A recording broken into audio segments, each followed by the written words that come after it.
Hey guys, how are you today? Are you ready for your US Open final preview? Do you want to hear some news about the Rome Masters? I hope so. So here it goes. Um, First, I just want to say Zverev is out of the Rome Masters. Alexander Zverev, due to being into the final, he's worried about getting on a plane, starting another tournament the next day in another region, Europe, on clay. So he's gone. Thiem has pulled out, and Medvedev has also pulled out. So you're basically going to have in Rome Nadal and Djokovic fighting it out. The next guys will be guys like Tsitsipas and Stan Wawrinka and people like that. Um, yeah, because Federer is not there, so Tsitsipas will be the next highest ranked player, and I think Nishikori is due to go there. And so yeah, but we're going to be missing Zverev and Alexander Zverev and Thiem and Medvedev. They'll all be gone, so it'll be a bit weaker. But see, this US Open was about those young guys, whereas the Rome will be, and no Nadal and Djokovic, whereas Rome will be the opposite. It'll be about Nadal and Djokovic and none of these young guys. I'm assuming what's going to happen is that that these guys will take a week off and then play Hamburg the week before, and then play 3 weeks in a row. Then it's a 500 starting the week after Rome. So the 2 weeks between the US Open, the French Open, you got Rome then Hamburg. So Tsitsipas and Medvedev are already in. I assume now Thiem has pulled out. His clay court warm up's going to be Hamburg, and he's going to take the week off next week. Sorry about that, guys. So I want to talk about the US Open semi-finals that have just happened. Um, First of all, Alexander Zverev won.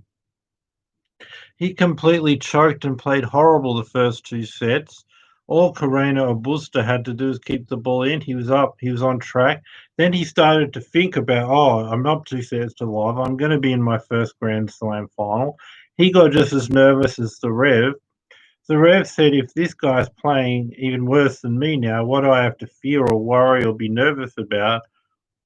I'm just playing against a horrible player at the moment. So then I'm going to forget about my own problems. And he did. And then he started playing well at the same time as Carreno Robusta is collapsing. Then as you move forward to the sort of fifth set, Pablo Carreno Robusta then starts to get injured, needs a trainer. He's got 2-5 set. He's now got the nerves and an injury.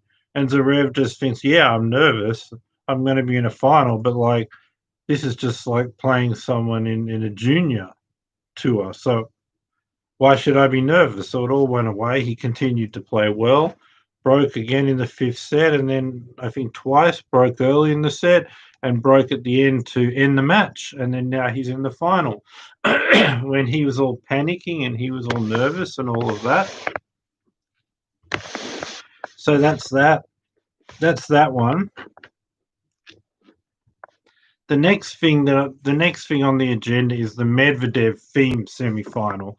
Now, in that match, like I said that Medvedev would win because I just felt like based on the level that he is playing, he is much better than Thiem because Thiem is having these periods like you saw in the Demonor match a bit in the first set, first set against Felix,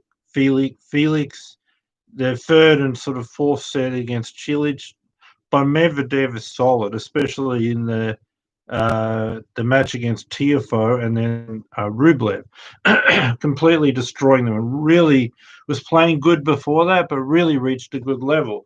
So what you saw is both of them starting out playing well. We're on serve. Then Medvedev gets a bad call, causes him to lose serve. Now he's just angry about the call. He's not focusing on even playing tennis. So now we're not getting the Medvedev who was leading up to that match. We're getting a Medvedev angry at a call. So that continued to the end of the set. to the end of the set, right? So in the next set, he forgot about it, came out, played the actual what I was expecting, the form of the tournament that was at a higher level than Thiem. Had Thiem down a break, was pushing to get a second break the whole way through. That's what I expected from him. God, I think it was 5-4 or 5-3, ready to serve to put it back to 1 set all.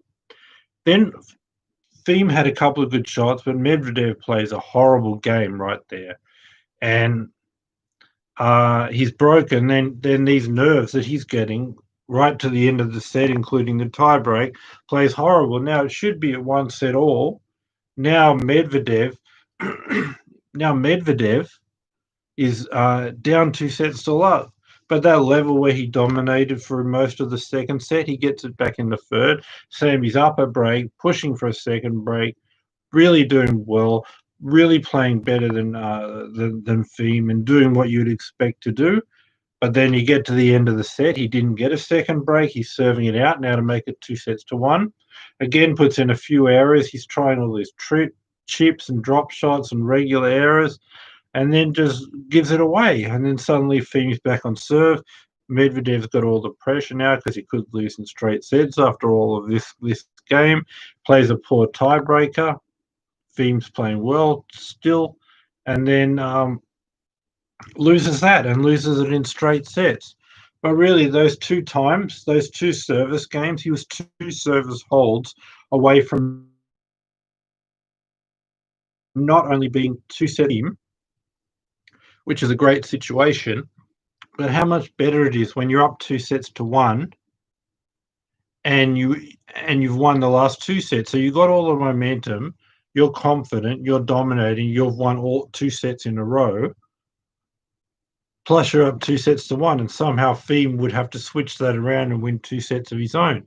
Not very likely. All the pressure would be on him. He had some sort of leg problems, pain, and he would just be low on confidence. When Thiem gets low on confidence, he goes for too much. Medvedev's game, like against Rublev, when he wants that tiebreaker and got ahead and confident, he would reach a high level. So basically, the whole match was decided by those 2 second and third set tiebreakers, and that Medvedev couldn't serve it out. And most of those end of those sets were to do with Medvedev dropping his level and playing a low level. Then in this high level where they're pretty equally matched, would always cost you. Then in even though the first set he wasn't dominating, they were equal. An incident, and it wasn't about the match, the normal form. It was about him being angry with a call.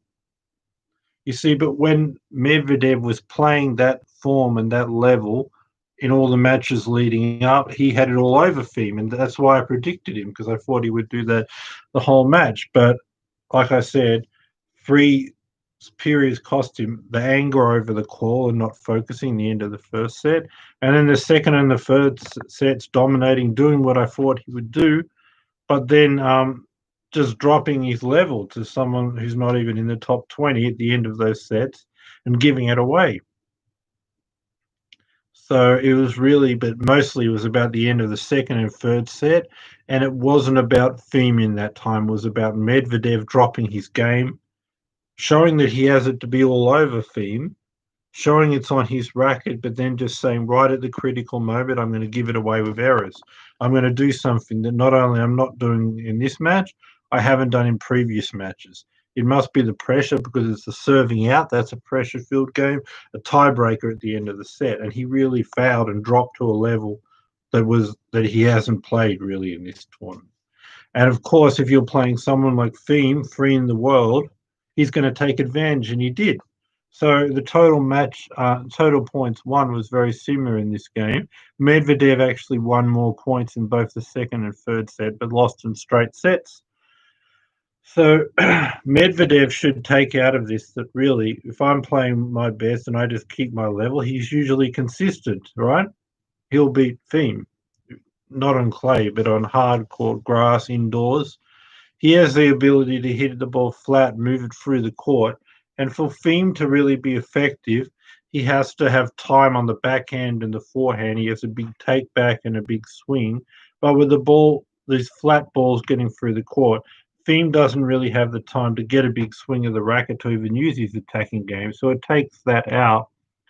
And Medvedev is better to start the points, better serve, better return, shorter backswing to get that first shot when you don't really have a chance to attack and get the ball through the court. And that's what he was doing.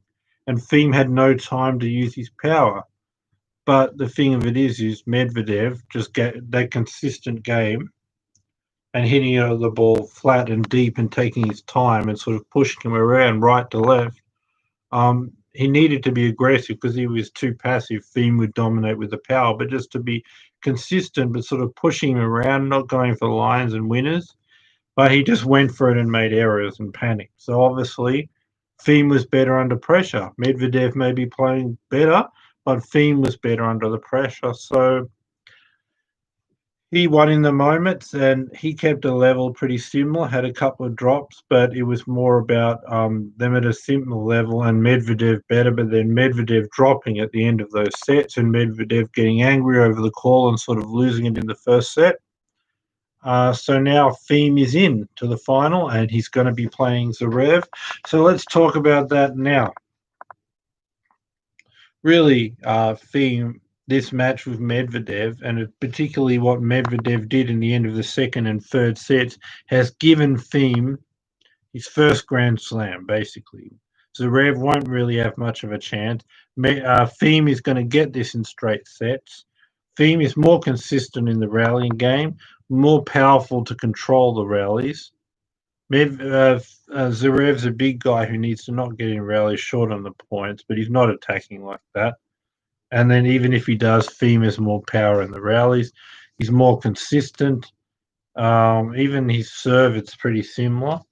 And it'll just come down to these rallies where Thiem is overpowering with the forehand and even the backhand. Zverev is moving around. He can't defend like a Medvedev or a Djokovic or a Nadal. So what's going to happen there? His lack of speed is going to be exposed. I see Thiem's forehand particularly, but backhand controlling the point, moving Zverev around. Zverev's movement's okay, but nothing like a Thiem or a Medvedev, and he's going to be exposed for that. And the only thing he's going to have to try to do to stop being controlled is go for crazy risky shots near the line. And then feeling that pressure of the final and what Thiem's doing, controlling the point, he's going to try to have to go for powerful shot next to the line. That's going to lead to unforced errors.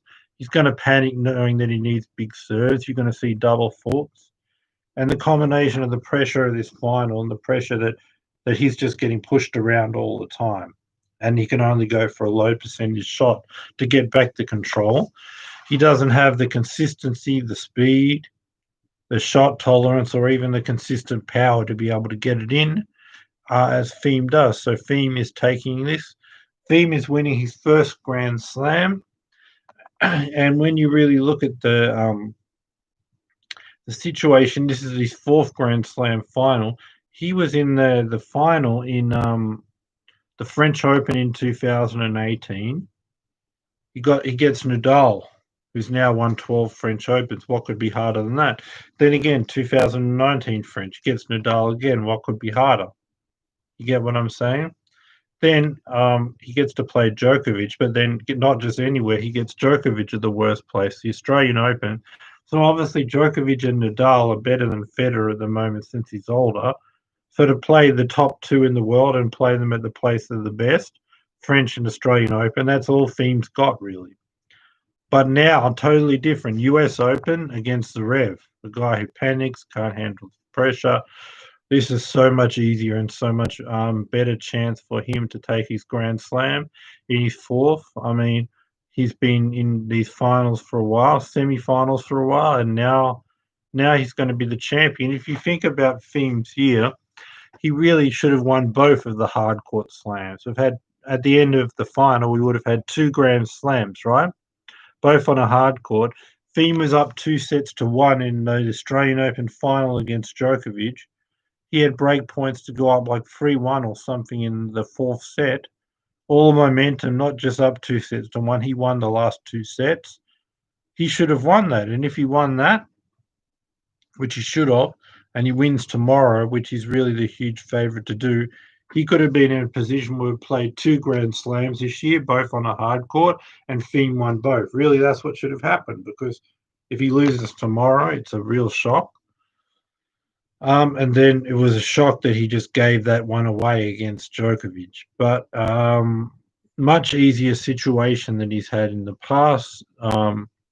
If Thiem doesn't win, it's either he got so nervous he played a horrible game, he's injured, or somehow Zverev played the best match of his life and just blew him away and hit winners, and nobody could have expected it because his lead up form wasn't good at all. But he just randomly got on fire for no apparent reason and hit all these winners and aces on the line, and there's nothing you can do.